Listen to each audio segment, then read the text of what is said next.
Hello and welcome to our Meet the Candidates Federal Business Debate, hosted by your Chamber. My name is Rob Knox and I'm the incoming president of the Chamber this year. The Chamber is an apolitical, non-profit organization dedicated to creating opportunities for business. Advocating on your behalf, the Chamber strives to ensure that Timmins and Northern Ontario remain in strong economic health. As such, we are pleased to present our members with the opportunity to hear from the candidates on business issues of key concern. While business is doing its part to make Canada more prosperous for more people, the federal government plays a very important role. That is why the commitments each federal party makes during this fall's federal election campaign will be critical. No organization understands this reality better than your Chamber. Closer collaboration between government and business will benefit both sides.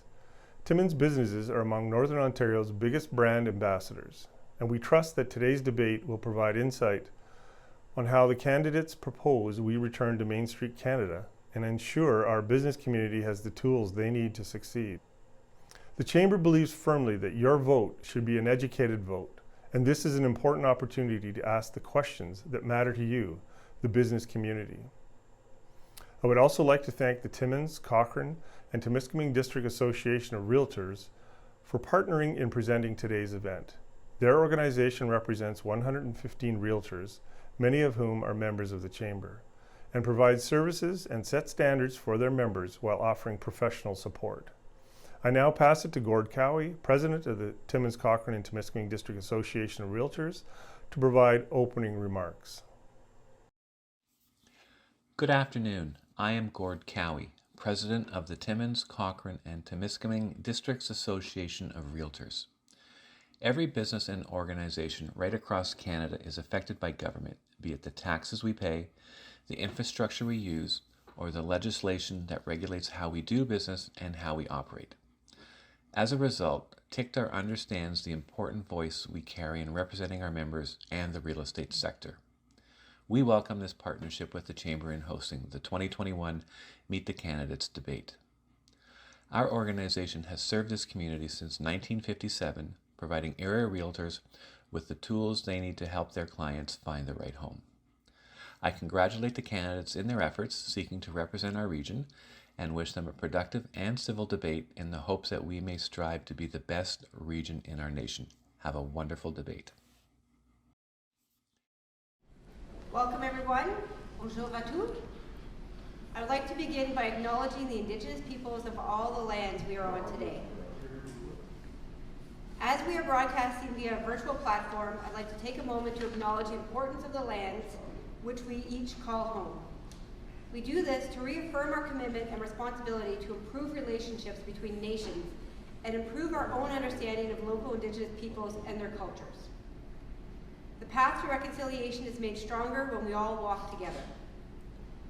The Chamber understands our role in acknowledging and supporting indigeneity and continues to identify opportunities for meaningful dialogue. From across the province, we acknowledge the ancestral and unceded territory of all the Inuit, Métis, and First Nations people that call this land home. Good afternoon. My name is Cheryl Sadamore, and I will serve as the moderator for these proceedings. I'd like to thank Gord and the Timmins, Cochrane, and Temiskaming District Association of Realtors for partnering with the Chamber in supporting this important event.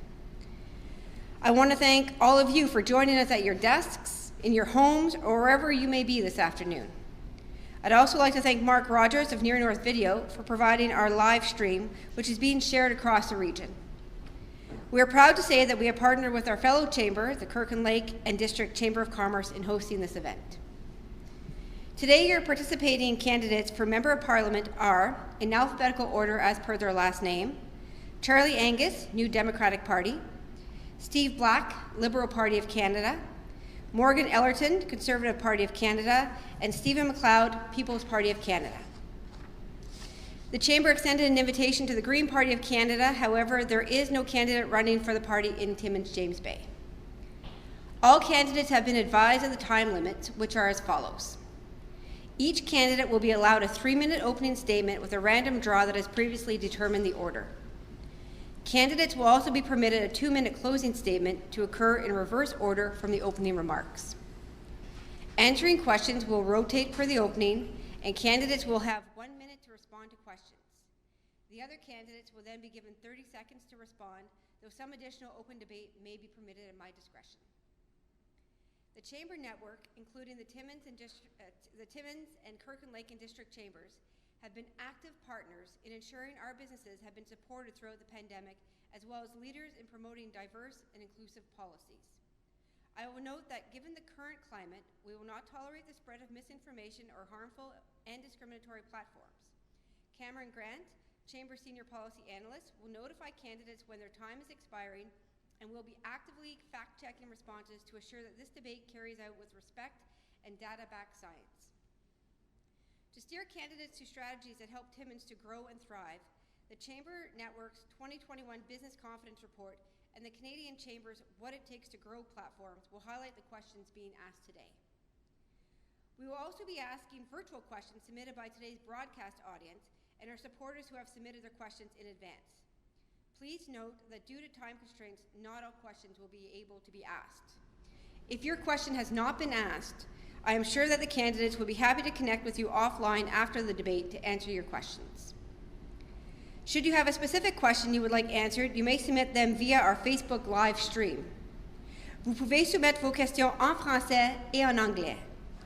Please be sure to submit questions that are pertinent to all candidates. I would now like to thank each candidate for participating, and with that, I'd like to ask our candidate to present their opening statement. Due to the result of the random draw, Morgan Ellerton will speak first, followed by Charlie Angus, Steve Black, and Stephen McLeod. Mr. Ellerton? Thank you, Cheryl. First and foremost, I'd like to thank the Chamber for opening up this opportunity for all of the candidates to attend and to be able to obviously share our platform and engage with the entire region. So as mentioned, my name is Morgan. I'm a registered nurse and I work locally at the hospital. And I am very proud to be a Conservative and be representing the Conservative Party in this riding.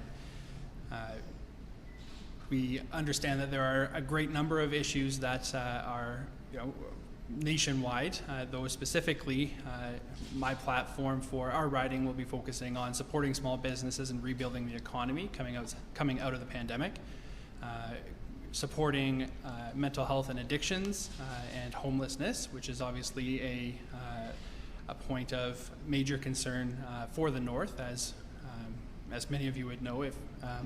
And lastly, addressing some of the concerns around cost of living. We know that living in the North is getting more and more expensive, and we can no longer continue to support this. First and foremost, supporting small businesses. The Conservative government is very ambitious and is a very good friend of small business. We do plan to come out of this pandemic with somewhat of an economic boom, and we are working very closely with regions and the provinces to be able to support these small businesses once of course this pandemic is over with, which hopefully is soon.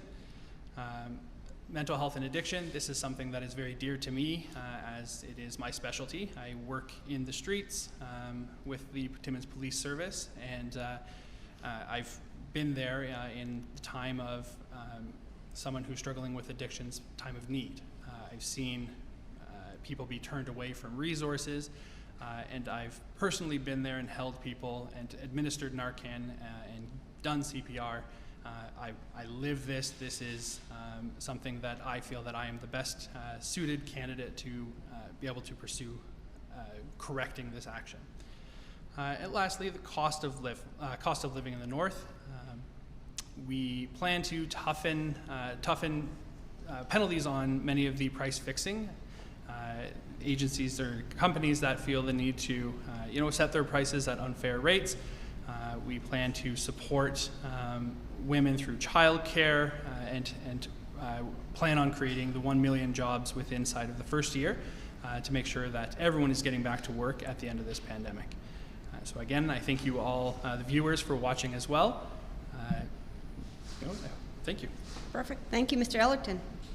Next, we'll go to Charlie Angus. Well, thank you. Merci, Miigwech. Charlie Angus, Indigenous. Je voudrais dire merci à la Chambre pour la décision d'organiser ces débats. C'est très important. You know, every election is defined by the so-called ballot question. And in this election, the ballot question is absolutely clear. I hear it every single door I knock. Why did Justin Trudeau gamble with the health of Canadians by calling it an unnecessary election? At a time when Canadians are struggling to come out of the biggest economic and medical crisis in memory, at a time when fears of the fourth wave are growing, Justin Trudeau put the interests of the Liberal Party ahead of the people of Canada. That, my friends, is the ballot question. And that ballot question helps us define other questions. For example, can you believe Justin Trudeau on the promises that he's making? I note that it took Mr. Trudeau 3 weeks to come up with his platform on why he was calling the election. And here's the thing, if he was serious about those commitments, he would have brought the plan to Parliament in the form of a speech from the throne. And we would have debated, scrutinized it, and implemented the parts that work. And then once we are out of this crisis, he could have called an election. But he didn't do that.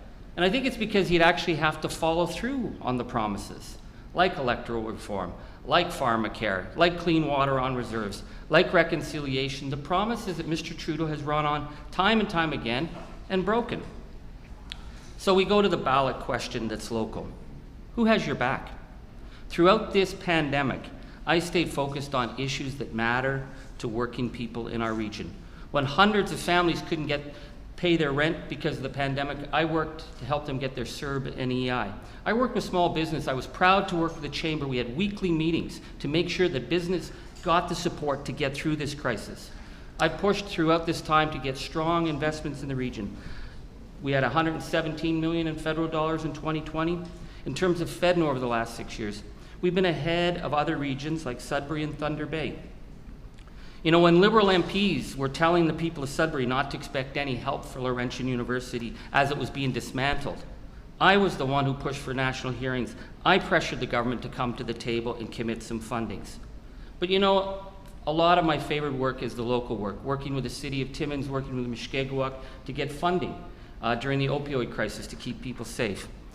You know, when a little company called Stardust Technologies in Cochrane called me about their dream of getting involved in the space program, I helped them open doors with the Canadian Space Agency, and they've just signed a huge MOU in Colorado for an international project. You know, it's not about me taking credit. It's about working at the table as a partner. And in a minority government, you're going to need someone who knows what they're doing. So that's why I'm saying vote Charlie Angus. Thank you, Mr. Angus. Steve Black. Hi, my name's Steve Black. I'm a mining engineer and the former mayor of Timmins, and I'm the Liberal candidate here in Timmins, James Bay. I want to start by thanking the Chamber of Commerce for hosting this event and giving the opportunity to residents across the riding to see our platforms. I want to recognize that we're in Treaty 9 territory and acknowledge the rights of our First Nations, Métis, and Inuit people.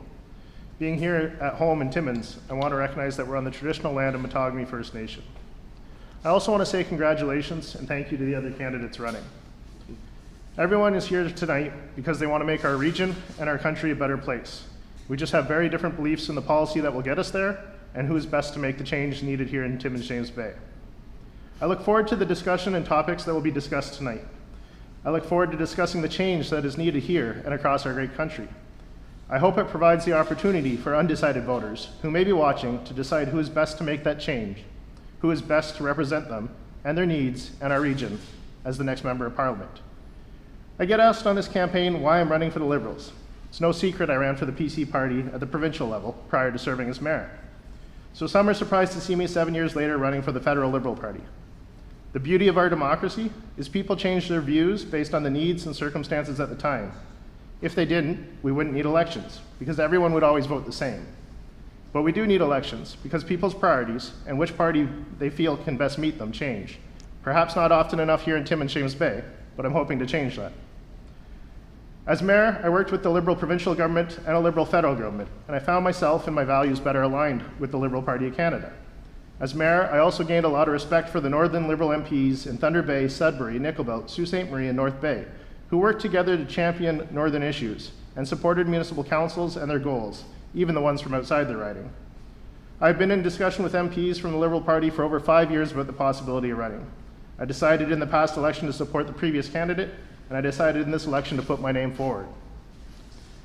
When I look around our region and ask what their priorities are, they name things like clean drinking water, access to services and housing in our remote Indigenous communities, affordable housing, affordable childcare, health care, long-term care, mental health and addictions treatment, ending homelessness, fighting climate change, supporting communities and infrastructure investments, supporting our people and businesses through the COVID-19 pandemic. I am confident that the Liberal Party is the best choice in this election to tackle these issues, and I think it's important we have a seat at the decision table when those policy items are discussed. I look forward to discussing these topics and more this afternoon. Thank you. Thank you, Mr. Black. And now Stephen McLeod. Good afternoon, ladies and gentlemen. Thank you for allowing us this opportunity to share our platforms with you. My name is Stephen McLeod, and I am the candidate for the People's Party of Canada. A little bit about me, my family and I moved up from Southern Ontario about 4.5 years ago, and we fell in love with the area and most importantly, the people. And it's the people that are the reason that I am running in this election. People want and need a change. They want their voices heard and represented. They want a party leader and a representative that will listen and voice their needs and concerns to Ottawa. And most of all, they want their freedoms back just like I do. This is not a normal election in regards to the length of it and the major issues that we as Canadians are currently facing. Our rights and our freedoms are at the forefront of this election, and the People's Party and I are committed to restoring those rights and freedoms back to the people of this riding and to all Canadians across this country. I am also standing up to be a voice for those that have been affected by the opioid crisis that has rapidly swept through this riding in particular. We need to get the victims better help, not just at rehab centers, but most importantly, after the center. Because if there's situations and the root cause of why they're there is not addressed and changed, then it's almost a guarantee that they will be back in the same vicious cycle again. I will also take our Indigenous issues to task in Ottawa and fight for better living conditions and to help restore their respect in our nation. I will also be a resounding voice for our seniors and our veterans in getting them better access to medical support and most of all, financial support. Speaking of financial, we actually believe that Ottawa needs to stop taking billions of dollars from the private sector and instead lower taxes for all businesses and encourage savings and investment to make our economy more productive. We want to stop using our tax system for political ends and make it simpler and fairer. We want to completely abolish the useless carbon tax and instead invest into researching and developing practical solutions to make our air, our soil, and our water cleaner, including bringing clean drinking water to our remote First Nations. The People's Party and I believe and care about Canadians, and we firmly believe that each one of us has a voice and that your voice matters. I am here today to say that I am willing to listen to you, to stand up for you, and to represent your voices to the best of my ability in Ottawa in this coming term. Thank you. Thank you, Mr. McLeod. We will start with the first question, which will begin with Mr. Charlie Angus. First question is, what is your perspective on natural resources and how will you support growth in resource development in the Timmins area? Well, that's an excellent question. We have seen some really good growth in the resource sector, but we need a lot more to do. We need to also recognize in the midst of the climate crisis that we're going to have to look at our investments in terms of a sustainability lens. For example, there's a huge market that's emerging with electric vehicles, the whole retooling of the Ford plants. We want to make sure that the metals that are coming out are coming from Northern Ontario where they're more sustainable than in war-torn Congo and other regions. So we have to put that lens on. That's why we're going to put, in terms of our support for mining, a special focus on getting the critical metals. In terms of forestry, we still need to fight on softwood, but we need to be looking at diversified markets. We will talk with the forestry sector on where we need to go in terms of the value-added issues. This is something the government has not been focused on. We have huge opportunities here in resources. Perfect, thank you. Mr. Black. Thank you, and the natural resources has always been the backbone of the Northern Ontario economy. I know that full-heartedly as a mining engineer working within the industry. And Charlie's right, the transition to batteries and electric vehicles presents a unique opportunity for Northern Ontario and Timmins James Bay.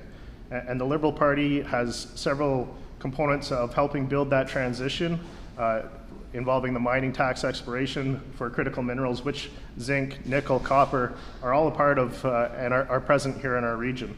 So I think when you look at where the parties stand and supporting our natural resources and what's going to be best for our economy, whether it be forestry or mining, the Liberal Party and the transition to the greener economy presents some unique opportunities for our region to grow and develop. One of the things we want to work at is attracting multi-billion anchor investments in key areas like mineral processing and cell manufacturing. What better region to support that than Northern Ontario? Thank you. Mr. McLeod. Well, thank you. I believe that this is a very important issue. Like my other previous two candidates here have mentioned, the Northern Ontario is rich in resources, right from its forestry industry right through to its mining and agriculture. I have many people that I am very close with that are involved in each sector. And the People's Party actually want to take a look at the businesses and see how we can help them to grow and to create better jobs for the people in the area, to bring people into the area that can help restore and further these businesses, and look at finding new ways to harvest these materials in a safe and productive way that will ensure lasting time after that. Thank you. Mr. Ellerton. Thank you. Also a great question. Northern Ontario, right, we're known for our natural resources. The Conservative Party this election is supporting new initiatives to recover minerals from historic mine wastes, while remediating some of these long-term environmental impacts that the mines left unattended exhibit at this point.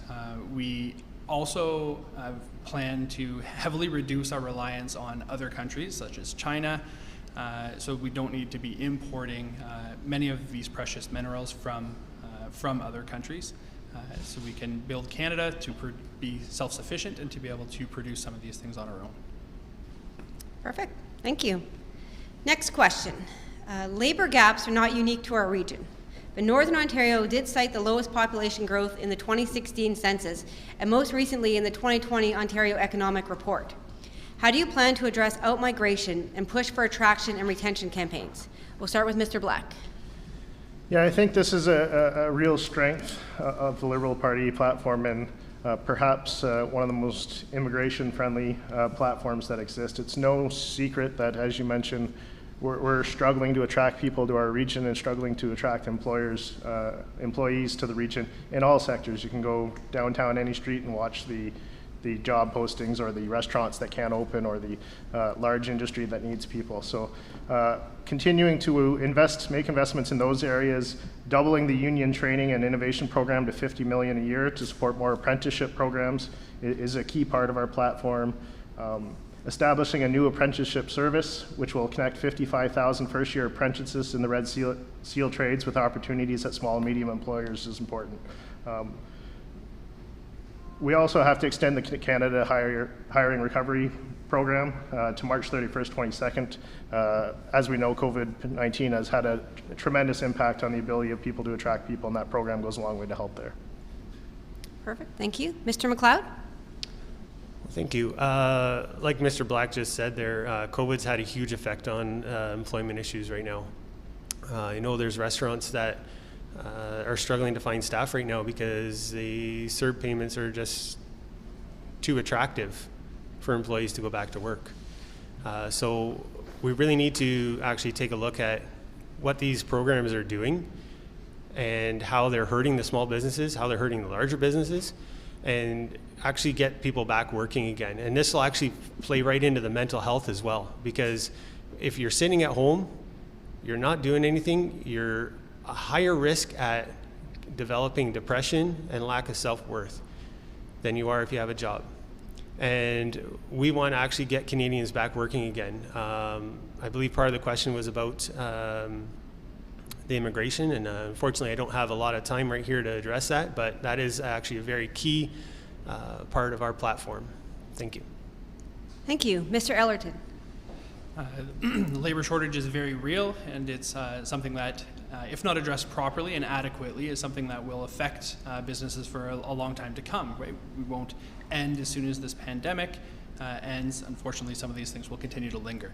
The Conservative Party believes in supporting the trades and working with local colleges and universities to be able to train skilled workers and subsidize some of the costs of tuition so that we can get people trained with the right skill and be able to take off with some of the jobs that are available here in the north. Thank you. Mr. Angus? Well, thank you. The issue is huge for our region. We have huge opportunities in Northern Ontario, and we have to be promoting those at every possible opportunity. Let's talk Indigenous. The greatest opportunity in this nation is this young generation of Indigenous youth. The failure of the federal government to work with them, to work on partnerships, to have Indigenous-owned businesses, that's got to be a priority. Immigration is huge. For Kirkland Lake and Timmins, it's transformative, but we need to make it easier for the students who come, that they can stay, that they can work. We need to look at post-secondary. When students are coming out with $40,000 and $50,000 worth of debt, and then we're saying, well, go back and get some more training. That's not possible when they're being buried in student debt because the Liberals are continuing to make them pay such high costs. And then FedNor. FedNor is playing a huge role in investments in economic development in the Timmins area, Cochrane, Kirkland Lake, so we get that diversification for the jobs. Thank you. Next question, we'll start with Mr. McLeod. Social issues in our community, such as housing and homelessness, mental health and addictions, and crime, are having a growing impact on local businesses. What actions are included in your party platform to address these challenges at the federal level? Well, I'll touch on the issue of housing.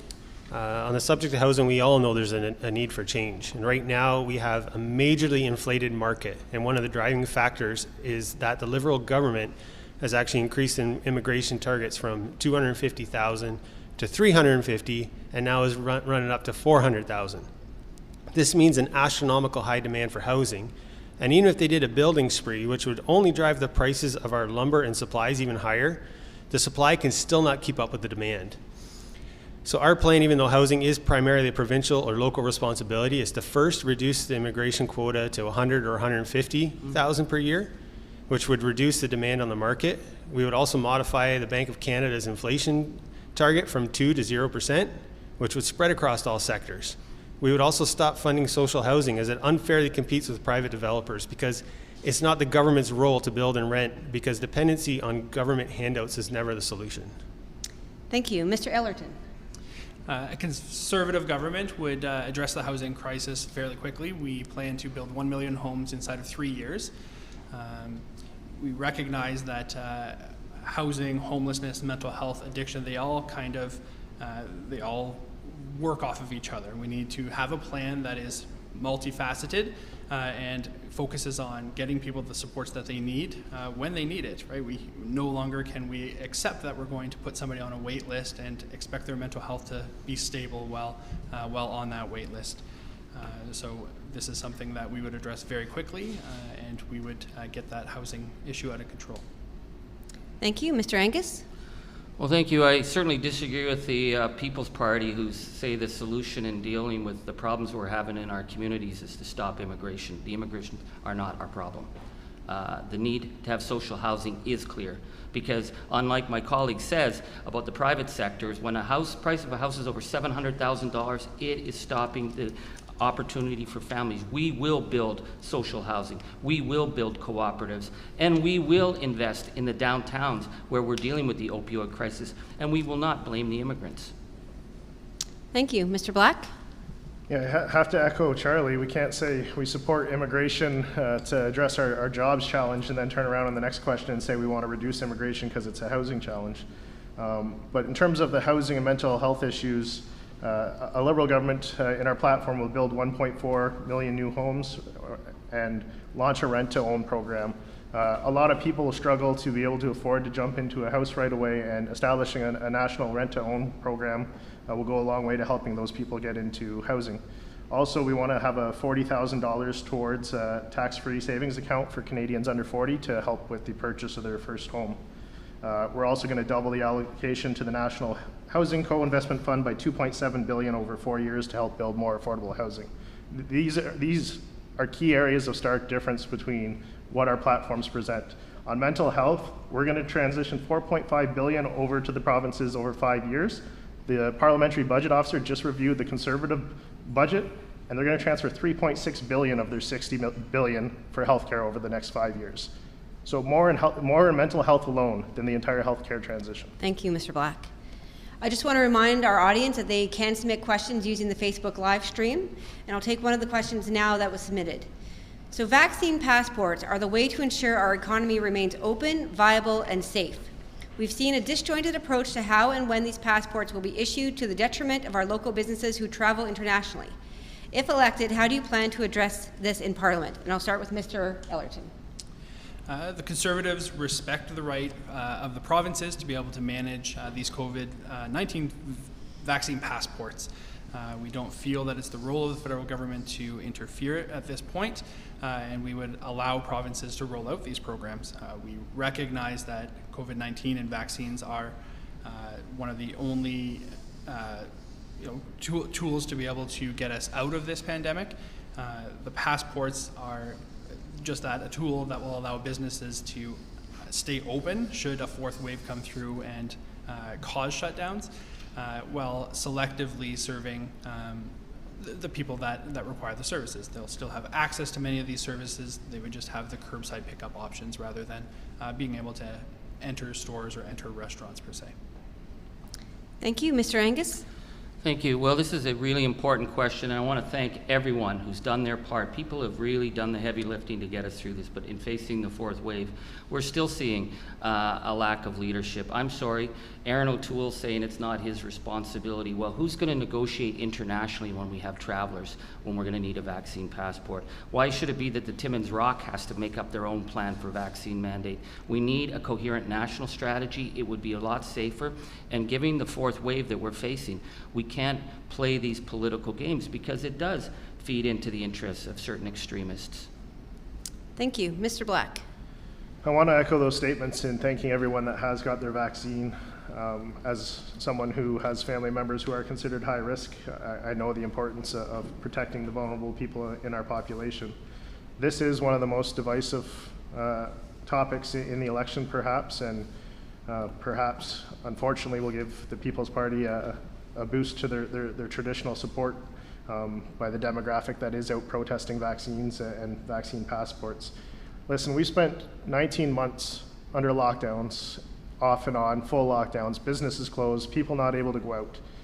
If a vaccine passport is the next step to opening up in a safe way and allowing those businesses to be open and communities to support those businesses and people who have taken the step to get their vaccine to go out and visit family, then I'm good with that. I support that.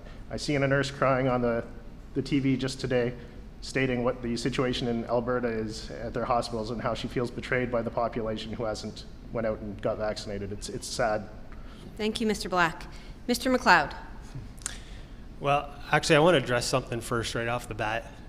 Canada is one of a few countries that is trying to implement the VAC Pass or the VAC Passport. There are actually quite a few countries that are not implementing a passport system for this. So if you hear the lie that you have to have this to be able to travel to other countries, I'm sorry, that is a lie. You're being fooled. There are many countries that will accept you, no problem. I want to ask the question, though, that to make you think is, why is Mr. Trudeau sending $1 billion across all the provinces for a vaccine passport that's only supposed to be until this is over? That doesn't seem like something that's going to be over anytime soon. How about we toss it towards small businesses? Get people working again because they've been locked down for so long and they're into mental health issues. Things aren't adding up, and we really need to stop and take a question and take a good hard look at what our government is doing. Okay. Thank you. I'd like to respond to that. So I'll start with Mr. Black, and then I'll allow Mr. Angus to respond. So there's a question directly about why Mr. Trudeau's supporting the provinces with $1 billion to implement the vaccine passports. And I'll say that's because some provinces have lacked the leadership to do what the health authorities have recommended and go out and make those changes, putting money over what the proper health decisions are for the people. And if putting that money on the side has converted a couple conservative provinces to want to implement the vaccine passports now, then I thank that decision because it's the right way, and we're seeing more people get vaccinated now as a result. Thank you, Mr. Angus. Yeah, I just think it's really important for our viewers, given the work of the health unit here and that we're going to support them. That Mr. McLeod in the last debate falsely said that wearing masks didn't work. We know that's not true. For him to say that you can travel internationally because no other country is doing this is false, because I'm talking to our constituents who are looking to travel. You're not getting into Europe. You're not getting into places like the United States unless you have a clear vaccine record. They will not let you in, just like they won't let you in Thailand before, unless you have proper vaccines. Without vaccines, you don't travel internationally. So I think it's very unfortunate that he's using falsehoods today to try and get people to think they don't need to get the vaccine. Thank you. The next question will start with Mr. Angus. There's been some talk about this already, so let's talk about the shadow pandemic, the opioid crisis. When opioids and official inaction continue killing people, how do you plan to address and support local agencies in stopping this crisis? This is a huge question, not just in Timmins and Kirkland Lake, but all across Canada. One of the things that we've been doing, we've worked very closely at the local level. I'm very proud of the work of helping to get the funding with the City of Timmins and the Mushkegowuk Council for the Firekeepers proposal. But local initiatives are only part of it. We need to bring the federal government to the table. And to do that, the federal government has to declare that the opioid crisis is a national medical emergency. That's not happened under Justin Trudeau. He's talked some stuff about this, but nothing clear. So if we have it as a national medical emergency, we need the mental health supports. We also need to look at treating this in a whole different light. We got to stop treating the addicts as criminals. This is a medical emergency. So we have to talk about decriminalization. We have to talk about keeping people alive so they're not using junk on the street, but safe supply. And then we also need to talk about going after companies like the Sackler family who pushed opioids, and we can go after them with major lawsuits like they've done in major U.S. markets. Mr. Trudeau will not do that. Thank you. Mr. Black. Yeah, this is a national crisis and definitely felt here in Northern Ontario. We have some of the highest opioid overdose fatality rates in the country. And unfortunately, that hasn't been getting better in our region. And we need to take a new approach. We need to work with the government, with the local communities, with the province, and with all the service providers, and make some change. And we need a treatment facility, a full-scale wraparound treatment facility here in Timmins, James Bay. It is interconnected with mental health, housing, and addictions. They're all intertwined in many cases, and we need to provide those full wraparound services here in our region. There's nothing more sad than having a family say, my son or daughter was waiting to get into help. He wanted or she wanted to get better, and there wasn't help to get. That needs to change in Timmins, James Bay, and we need to change the message going to the federal government to make sure that action happens here at home. Thank you. Mr. McLeod? Well, the opioid addiction crisis is actually very rampant, not only here in the north, but also widespread right across our country.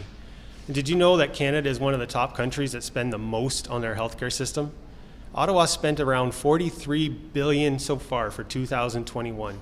But what do we really have to show for it besides being well known for its distinction in having the worst wait times of any developed country? This includes waiting lists to get into addiction centers, not just hospitals. And the issue I want to bring to light is that these centers do nothing more than put a Band-Aid on an issue without fixing the root cause, like I said before. They get them clean, they send them back to the same circumstances that led them to the drug to begin with. But we need to get them help beyond the center, to get them working again, to improve their mental state, give them some self-worth again. We need to stop arresting the dealers just to let them out on bail and do it over again. And I vow to fight for stricter penalties for these dealers and to change charges from just possession to those of attempted murder, because that's what this is leading to. Thank you. Mr. Ellerton?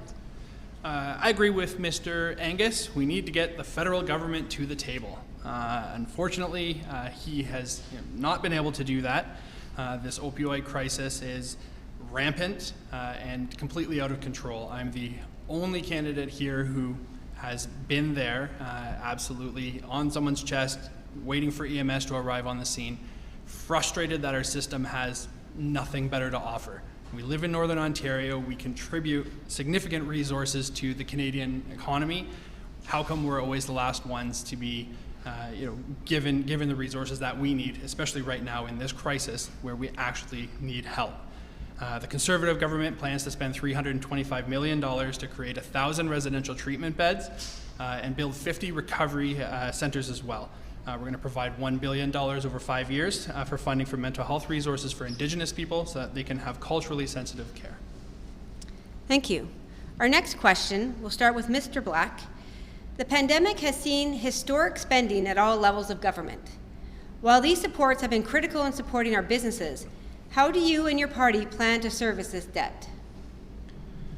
Yeah, I think this is an important question, but I think when you look at the economic forecast of all platforms, including the Conservative one that was just released, the focus going forward is on rebuilding our economy and taking care of people. And that's where the Liberal Party has remained focused, providing the supports through the pandemic to people who are out of work, people who have been laid off, businesses who need to sustain themselves as being closed. So programs like the wage subsidy and CERB and the recovery benefit have all helped to position ourselves to rebound. Canada has recovered 92% of the jobs since the pandemic started.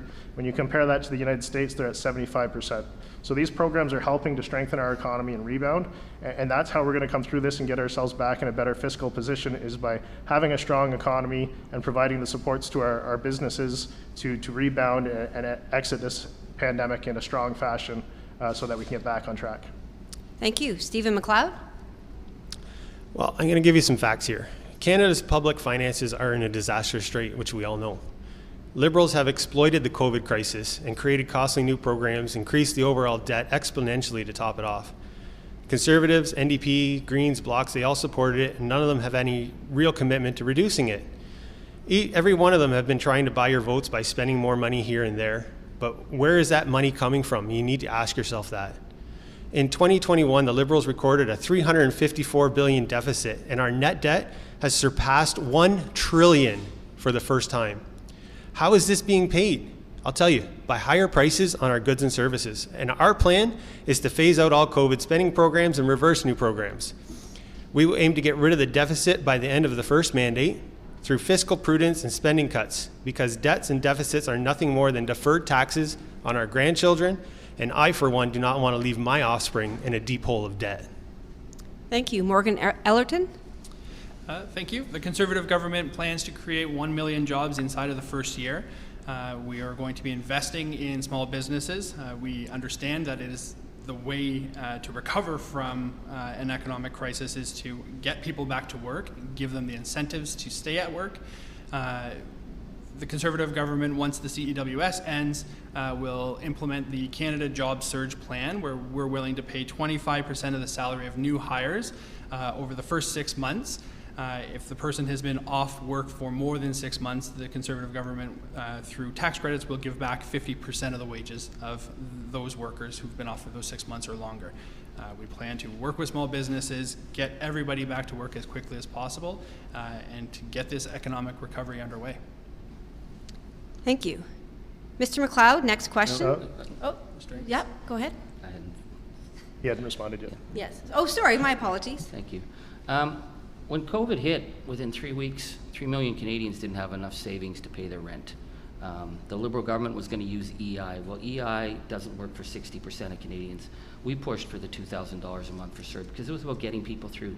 Same in the way we worked for small business when Mr. Trudeau was going to give 10% wage support. We said it had to be 75%. Now, the Conservatives were saying, oh, we're spending too much money. The People's Party say don't spend anything. But the fact was that we had to get people through this pandemic, and we're not through it yet. We have record low interest rates right now. The disaster would have been to push that debt onto small businesses that would have shut down, on families that would have lost their savings. And to be discussing this now in the middle of an election, to me, again, goes back to why is Justin Trudeau calling this election when we're not through this crisis yet? Let's get through this crisis, and part of that is to make sure, let's keep this strong support to get people through to the other side, and then we can talk about where we go from here. Can I just respond to, since two of them directed points towards Sure. the Liberal Party? I struggle by the policies on the right here saying that the supports were too much and the supports should be cut off. And Stephen, I'm sorry, but if we think mental health, addictions, homelessness is an issue now in our region, Imagine the issues we'd face if millions of Canadians did not get the support they needed through this pandemic when they were out of work. Imagine the issues we'd face if businesses didn't get the support they needed while we were in this pandemic and they closed down and people didn't have jobs to go back to. So I'm quite proud of our record on the COVID-19 pandemic and what we've done to fight it, and I support supporting businesses and our people. Thank you. Next question, we'll start with Mr. McLeod. First Nations challenges continue to hinder their growth, well-being, and active participation in the economy. If elected, how do you plan to support Indigenous communities who are burdened by infrastructure barriers? Well, the Indigenous issue is very complex because some communities are prosperous while others are much poorer than our Canadian average. Many suffer from acute social problems like crime, domestic violence, substance abuse, and suicide. Many don't even have basic services that we take for granted, like clean drinking water. Not to mention the atrocities of the residential schools that our past government has committed. We can't rewrite the past, but we can only seek to find a better way to live together in the future. And that relationship must be built on respect for each other. And one of the ways that we aim to do that is by finding options to replace the Indian Act, which keeps these communities in a state of dependency and allows the government to control most aspects of their lives. We want to respect our Constitution and our treaties to give them back their freedoms, treat them with fairness, and ensure programs are better targeted to benefit their populations, and in particular, the communities that have the greatest need, to see them succeed. Thank you. Mr. Ellerton. Absolutely, the Indigenous First Nations, they've been significantly disadvantaged for far too long. We absolutely would support getting jobs created, investing to basically bring out the best in everyone, right? The Liberals have kind of been cherry picking at what they are going to do, aren't going to do, and they've been saying that for the past 6 years. The Conservatives are committing to getting our First Nations and Indigenous a spot at the table and getting them the supports that they need when they need it. We will create jobs, and we'll obviously extend those jobs and the training to all Indigenous and First Nation peoples. Thank you. Charlie Angus. Well, thank you, and I certainly invite my colleagues to visit the communities. So we're not talking about them in abstract, because what you see on the ground is a systemic failure of the government to meet basic issues. Mr. Trudeau promised clean water by 2020. He abandoned that promise. I was just meeting with the community in Neskantaga. It's not in my writing, they asked me to come in, but you could see the systemic failure of getting a water plant finished. It's almost done, they just walked away on it. Our work has been to say we have to work in the communities. We got the school built in Kashechewan, we got the school built in Attawapiskat, we got a clean treatment center in Kashechewan, but we need to stop the adversarial approach. Mr. Trudeau spending $15,000 a week fighting the survivors of St. Anne's Residential School on their right to justice. He spent almost $10 million on the child welfare case when children are still being taken from our communities and put into foster care. He needs to stop that, and I'm hoping at the end of this election he won't be in a position to continue that. Thank you. Steve Black. I find this one troubling when Charlie says we did this, we did this, we did this, and takes credit for the things that have happened, and then turns around and says Trudeau hasn't done this for the things that haven't happened. The fact of the matter is we've had the same government representative for 17 years.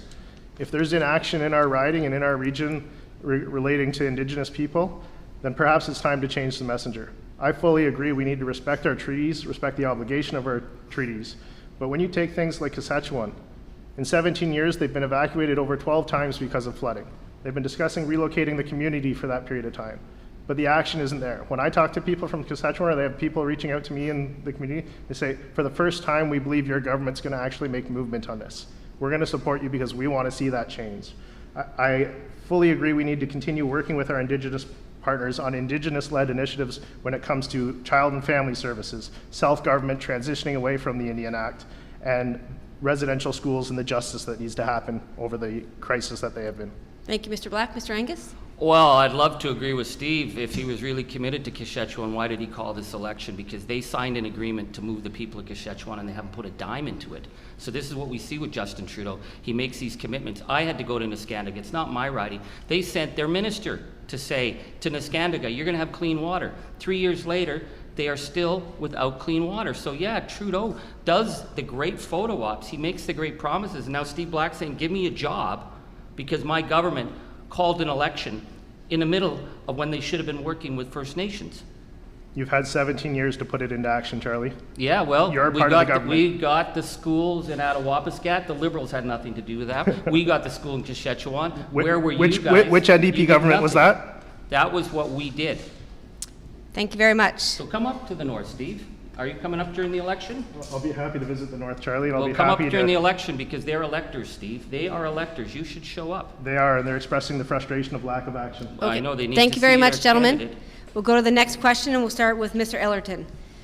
Now that FedNor has become an independent agency, how will your party plan to expand and support programs and services they offer?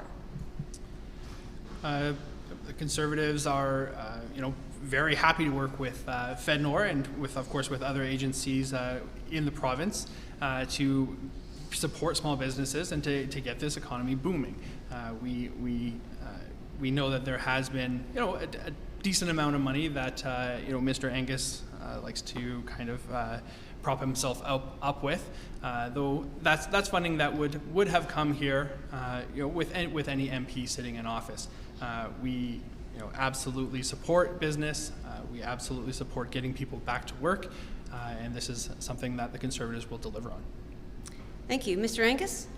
Thank you. Well, FedNor has been a huge player, and we've worked very closely with them because we know when the Liberals came in, they cut the FedNor funding on broadband, and we lost a year and a half. We had to push back on that. We had to hold hearings to get the Liberals to understand the importance of FedNor. And when you look at FedNor investments, because they're always attacking me, you're not getting this, Charlie, you're not getting that. If you look at the FedNor investments over the last 6 years, $299 per person capita in the New Democrat ridings, $199 per person, $196 in Sudbury, Sault Ste. Marie, Thunder Bay under the Liberals, $145 per person in Conservative ridings in Kenora and Muskoka. We focus in my work on FedNor because they play such an important role, and we make sure that whether it's in hearings, whether it's pushing the government, we stay focused that the money's coming in because it's not because of me, it's because we have great initiatives and we want to increase the funding, something the Liberals have not supported. Thank you. Steve Black?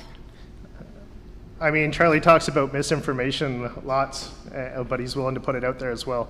The FedNor budget when the Liberals took over was close to $40 million. It's now over $100 million.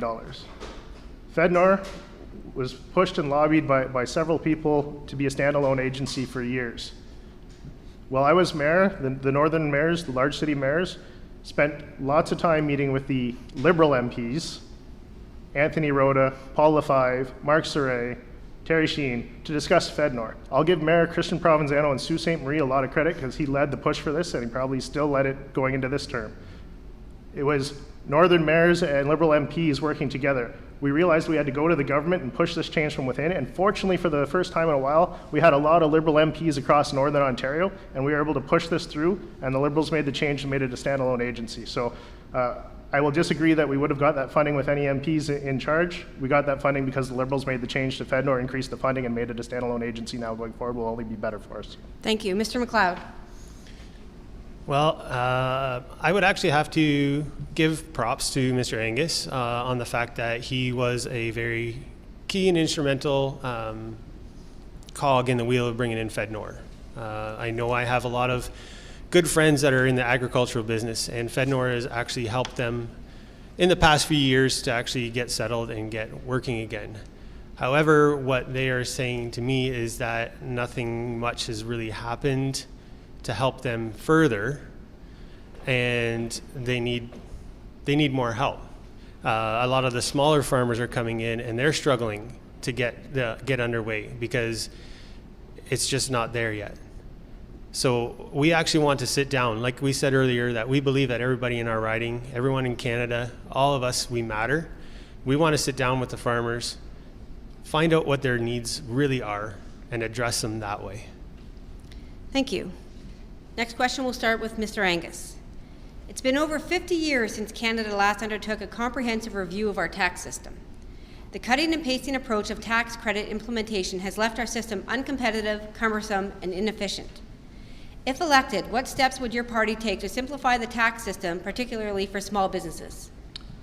Well, that is a really important question, because what we've seen over the last number of years, particularly exacerbated by COVID, is the massive gap that has grown between the super rich and everybody else. The rise of the billionaire class is unprecedented. It's not something that we could have even anticipated in the 80s or the 90s, when tax rates were much higher for businesses and for the wealthy. We have a situation now where we have unfair competition, where the tech giants, Amazon, Facebook, Google, they don't even pay tax. So how does a local business, how do local media compete for ads when Facebook, Google aren't paying tax into Canada, and yet are making billions and trillions? So we are saying we need to start taxing the tech giants, but we also need to tax the billionaire class. That's how we need to pay for things. A 1% tax on those making over 250 million would make a huge difference in order to be able to actually fund everything. So we're not raising taxes for anyone else. Thank you. Mr. Black. I'm going to give Charlie a point here. I'll agree with him wholeheartedly on taxing the big tech giants. When you look at business and competitive business and the amount of business that the Amazons and big tech giants do in Canada and across our country, and the lack of taxes paid, that needs to change. It's to the detriment of all our small businesses. The best way for me to say we need to tackle taxes in our country is to grow our country and grow our businesses. The way you make businesses start paying less is by having a country that succeeds and grows and has a bigger tax base. So making the transition to the green economy, investing in businesses and rebounding our economy is how we're going to break the structure. I don't believe it's a great campaign slogan. It gets them some credit in terms of tax the wealthy and that will pay for everything. No economic analysis has ever shown that you can just tax the 1% and pay for everything we need to do as a country. It scores good in campaigns, but unfortunately we need to do more, and the focus should be on building jobs and growing the economy. Thank you. Mr. McLeod. Well, this is an interesting topic. So, taxes. We all hate them. At least the blue-collar workers, for sure. We need to actually create a more level playing ground when it comes to taxes. Why should a person who makes a higher living than me be taxed more because they've got more education or they've worked harder? It's not fair. How many times have you gotten a raise at your job only to find out that your take-home pay is less than what you were making because you hit the next tax bracket? How is that justifiable? How is that fair? We actually need to take a look at our tax systems and level out the playing fields across all things. If a company is not paying taxes, we need to find out why they're not and address the issues that way. Create a level and fair playing ground. Mr. Ellerton. Thank you. The Conservative government absolutely understands finances and economic policy. The Liberals, on the other hand, have decided to tax everyday citizens on the profit of the sale of their homes. This is something that's absolutely unacceptable, but it also speaks to a larger volume that they don't understand tax systems, and they want to continue to tax the little man instead of, as Steve was saying, go after the big man. The Conservative government is willing to waive the GST through December, for the federal portion of that, for the entire month of December, giving businesses the economic stimulus that they would require to recover from many of this. And of course, the Conservatives are working closely with provinces and small business and Indigenous communities to basically revamp and look at areas that there could be tax credits offered in. You had something to add, Mr. Angus? Yes, because I have such deep respect for my good friend Steve, and I wouldn't want anyone to think that he had made a mistake.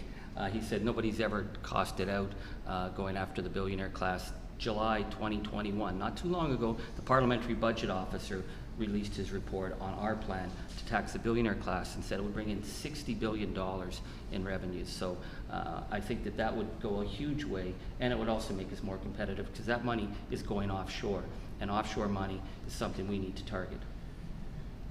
I'll respond and say, with respect, I don't disagree it will bring in money. We have raised taxes on the higher earning echelon in partnership with your party, and I'm sure you're aware of that. What I said is I don't think the campaign slogan is enough to cover all the promises within the campaign. Mr. McLeod?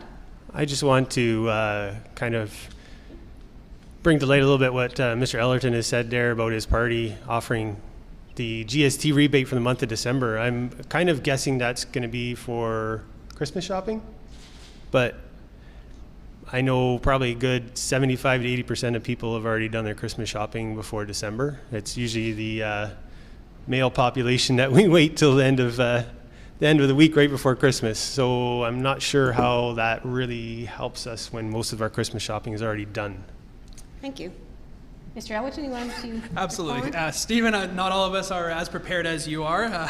I'm not prepared either. I'm one of those men that wait. Perfect. But December is definitely the time of year where spending is at its most. It's one of the most expensive times of the year for many families, and it kind of goes to show how out of touch maybe your party is with your everyday average Joe. Thank you. Next question, we'll start with Steve Black.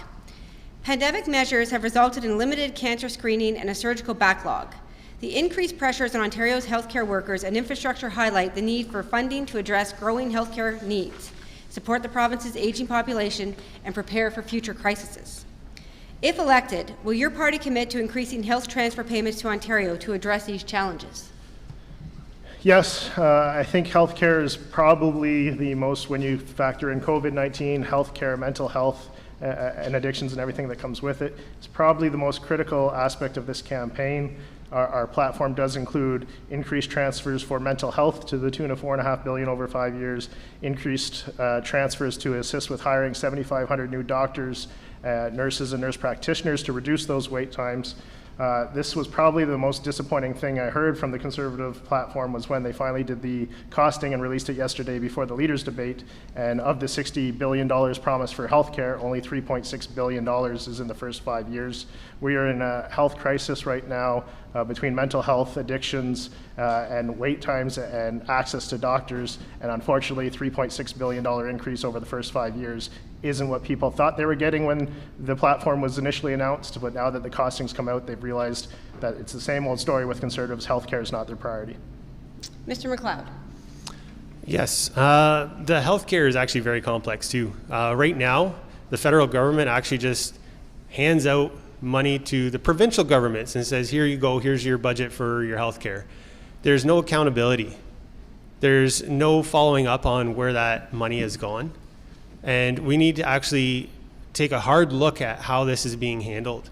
Our government actually wants to get rid of the GST and actually give that to the provinces, because that actually almost equals out to the exact payment that we're handing out.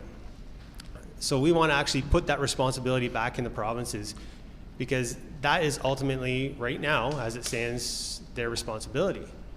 And our government, like I said, there is no accountability. So we need to fix this issue. Thank you. Mr. Ellerton. Absolutely, the healthcare system is in crisis. I work in the healthcare system, and I understand that staff are burnt out, they're leaving, and we're only going to continue to worsen this healthcare crisis as time goes on. Thank you, Steve, for kind of advertising our plan to help the provinces with the $60 billion over 10 years. He does point out that it starts out small, but we do plan to increase those provincial spendings over the 10-year period to much more than what the Liberals are promising right now.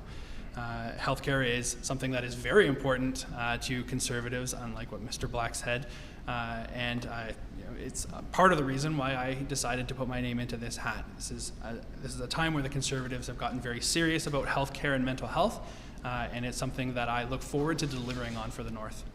May I respond? I'll let Mr. Angus go first, and then you can respond. Oh, well, thank you. First of all, I want to say I stand with all the hospital workers, and I've been appalled by the attacks that we've seen from the anti-masker groups. That's not who we are as Canadians.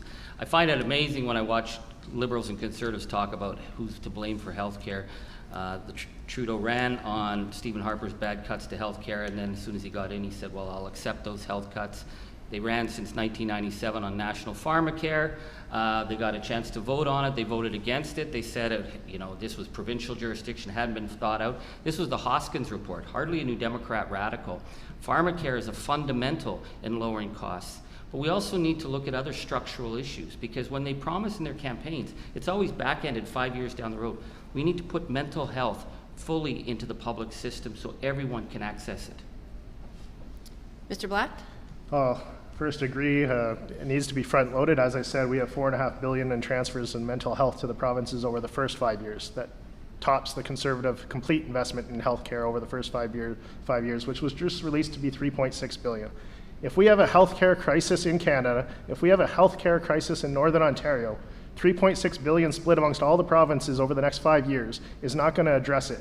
And I agree with what Mr. Angus has said. Leaders making promises that are 10 years down the road, 2 or 3 terms down the road when they probably wouldn't even be leader if they happen to win again, is just misleading the public to what they actually support. And in the Conservative plan in the first 5 years, there's $3.6 billion only for healthcare. Ours is almost 8 times that amount in those first 5 years. So I'm sorry if I seem upset, but I just can't stand hearing Conservatives say healthcare is a priority and then they turn around and it's $3.6 billion over 5 years. Thank you, Mr. Black.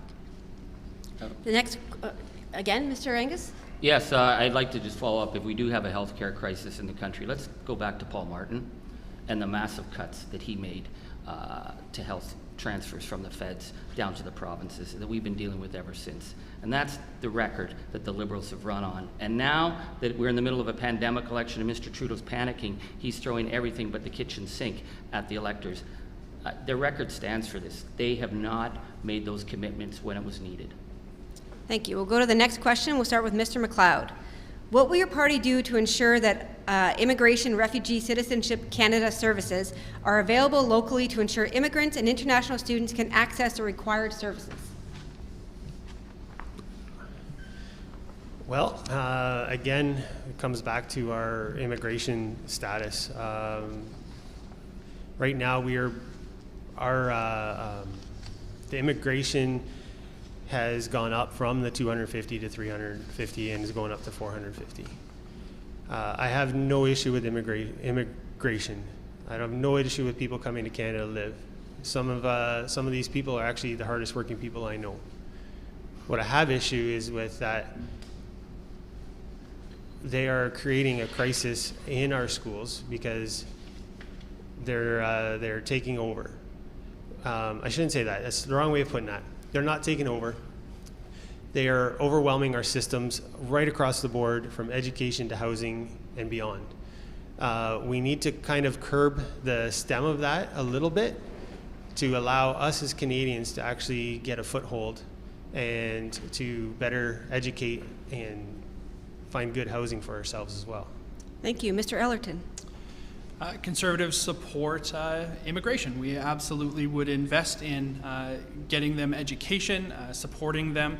We're working on ways to have their credentials streamlined so that they're able to take some of the education that they've had back home and of course bring that to Canada and put it to good use. We have, as we already discussed, a worker shortage across the country, and this is one of the ways that Canada can recover from that.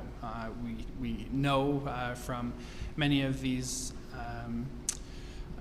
sorry, I forget the term for them, but these delivery companies who you know, we wouldn't be able to be getting the food on our tables through delivery services if it wasn't for immigration in large. We fully support getting them education services so that they can become Canadian members and become obviously fluently Canadian.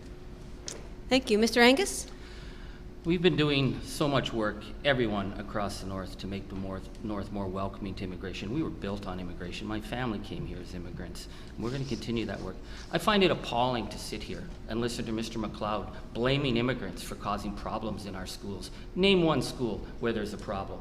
I'm appalled that he would say that we have to stop them coming here so we can get the situation under control. What we have to get under control is this kind of disinformation and fear, because we are a welcoming place. We are an open place. We are stronger in Timmins and Kirkland Lake because of our multicultural heritage, our openness, our incredible relations with Indigenous people. We are a model to the world right now in a time of fear and insecurity and disinformation. I am proud of the people in Northern Ontario who are welcoming and not giving into this kind of disinformation and fear. Thank you. Mr. Black. I want to echo that. First, in terms of what we're going to do, I think it's important in our plan, recognizing credentials and building an easier path to transfer those credentials to Canada is important. an easier path to permanent residency for skilled immigrants who come over here to fill specific gaps in our economy and our needs is important. And skills-based matchmaking and improving the access to that is important. You know, one of the saddest things I've heard on this campaign, and I almost just heard it come out of a candidate's mouth essentially, is immigrants coming over and taking over or being an issue and not working. And I just heard this 2 days ago, and DEF wasn't getting their vote. Told me DEF, the Prime Minister, bringing in too many immigrants. It's a sad situation. We're all immigrants except for our Indigenous people here in Canada. We're built off immigration. We've always supported immigration, and our immigrants, most recent immigrants, are some of the hardest working people across our riding, and I just find it sickening. Thank you, Mr. Black. To have those comments made. So the final question, we'll start with Mr. Would you like to respond? Yes, Yeah. please. Like I said, that came out wrong, okay? I've been in the Northern College right here in South Porcupine, and the vast majority of the students there are immigrants. They are actually brought here from their countries to help them further education, and that is great. One of my favorite gas stations, the gentleman that works there and his wife, he has a doctorate, and in their country, she is a registered nurse. And they can't get their jobs here because they're not recognized. There is a flaw in our system, and that's what we aim to do, is find the flaw and fix it. Thank you very much. Last question, we'll start with Morgan Ellerton. Canada's economic activity is hampered by inconsistent rules around transportation, the environment, securities, professional certification, agri-food marketing, food safety, and more. To ensure businesses can make the most of internal markets, what is your party's plan to eliminate barriers to interprovincial labor mobility and trade? Ooh, that's a big question.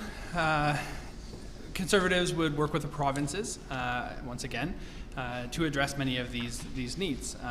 Transportation seems to be something that is popping up on the radar, more and more concerns with our ability to get goods to locations.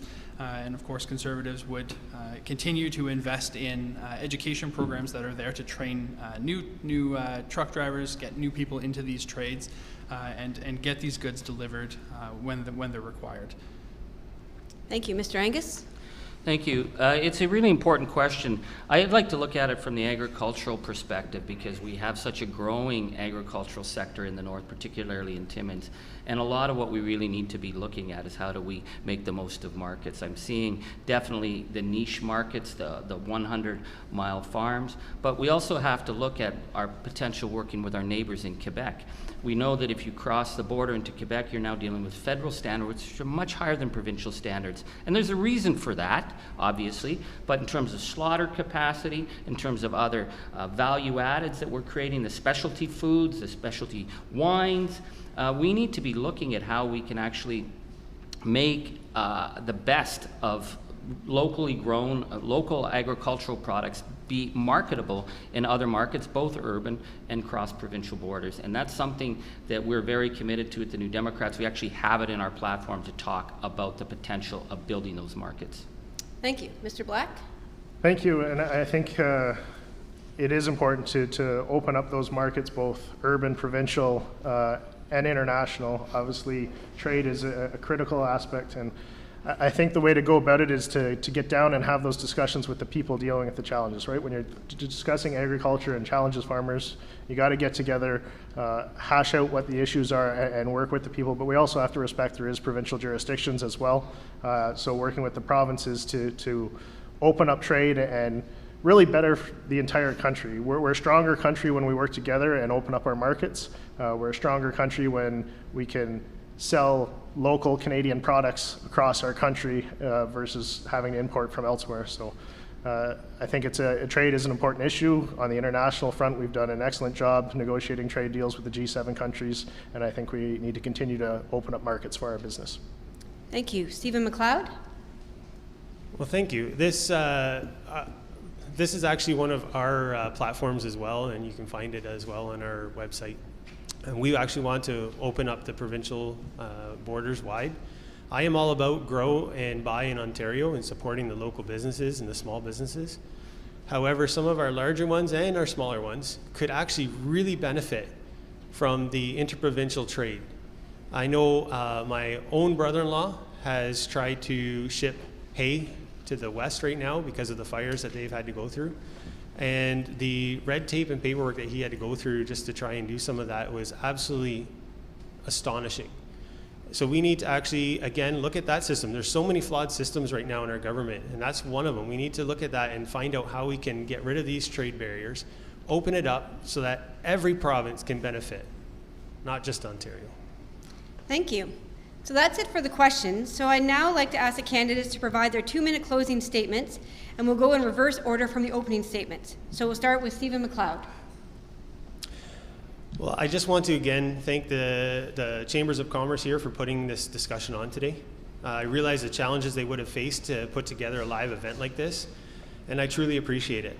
I also want to thank my fellow candidates for participating tonight, as I believe in democracy and the freedom to choose what I feel is right for me, and that includes the elected officials. In closing, I'd like to just go back to the major issue at hand, and that would be what the government is trying to force us to do. I get messages and phone calls every day from concerned constituents that are downright pissed off that the government has forced their workplaces to give them the choice to take a needle with God knows what in it or lose their job. Let me rephrase that for a minute. Employers are forcing healthy people to take a needle or lose their job. Am I against the vaccine? Absolutely not. What I am against is the stripping of my freedom to choose. And speaking of choice, why isn't there a choice in treatments for the virus? Yes, there is an ivermectin treatment specially formulated for horses, dangerous for humans. But there's also an ivermectin treatment that is specially formulated for humans, and it works amazing. Same as HCQ. It has been proven to work. But you don't hear that. Doctors and nurses, there are many of them across this country and across the globe that have been standing up and been shut up and told not to speak and lost their jobs. Or we even have pharmacies that are actually instructed to destroy their stock of ivermectin and HCQ. It's a horse. Enough is enough. And we, the people, actually took a stand for our freedom. It's our choice, just like this election is your choice.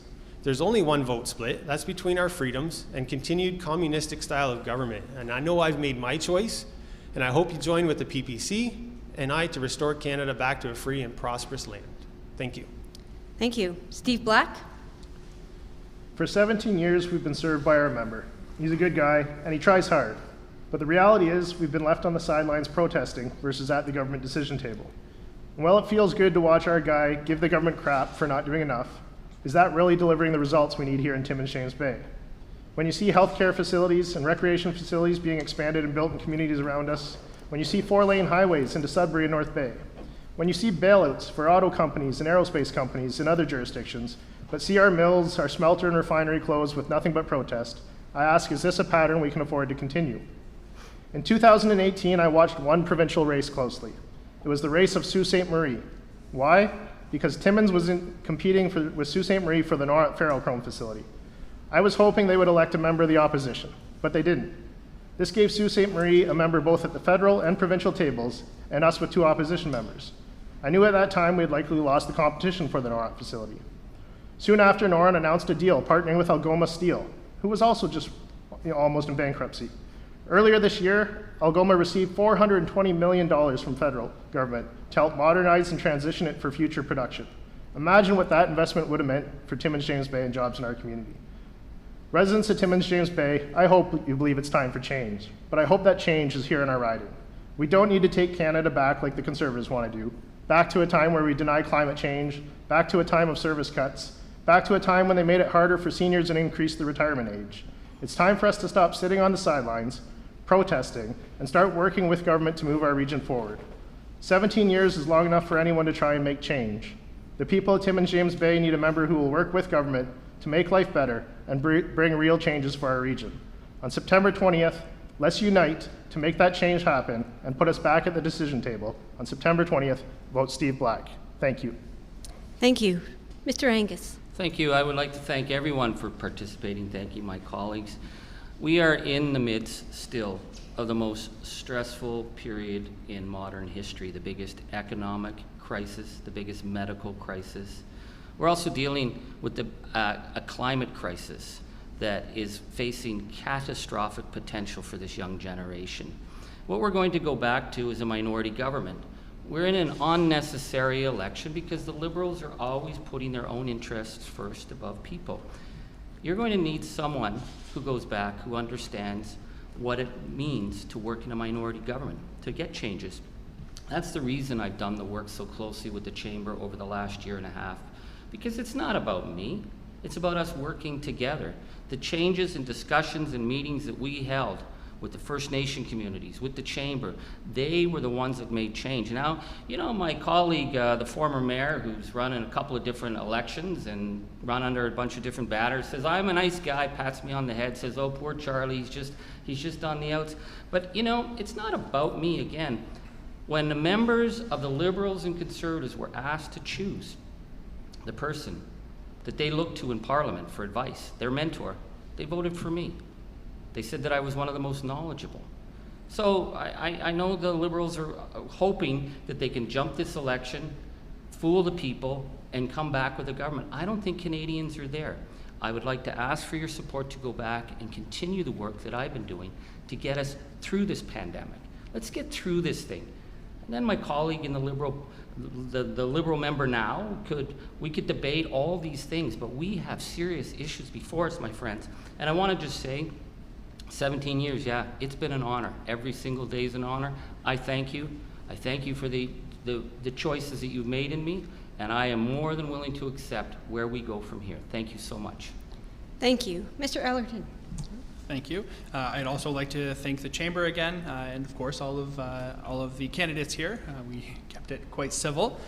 I think it's very clear that Timmins James Bay is ready for change.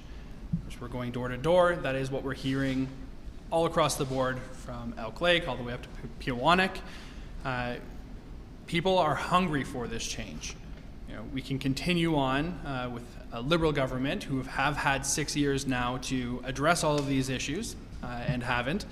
We can continue to elect our NDP candidate who has had 17 years and has represented us to the best of his ability.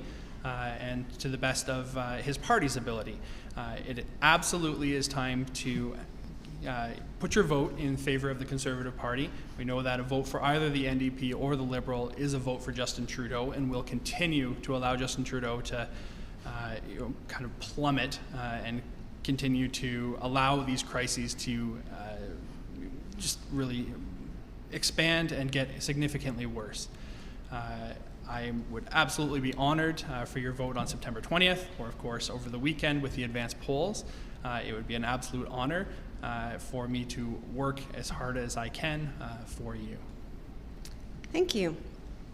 So on behalf of the Chamber, I'd like to thank the candidates for participating in this event, and to you, the audience, for watching. It's important to hear about the business issues in this election, and we appreciate all who have taken the time to be part of this conversation. After over a year and a half of lockdowns and sacrifice, Canadians are seeing the benefits of their efforts to stop COVID-19. The pandemic is not over, but we can now look beyond COVID to plan for our future. As we do, each Canadian must ask these important questions about the priorities for the next Parliament during this election. The choices in this election are critical. When the campaign buses have been parked for the final time and all the speeches have been made, our decision will determine how quickly we can resume more normal lives and whether future generations will enjoy more opportunities, and the Chamber continues to be your partner in that journey. Thank you again for attending, and be sure to vote on Monday, September 20th. Thank you.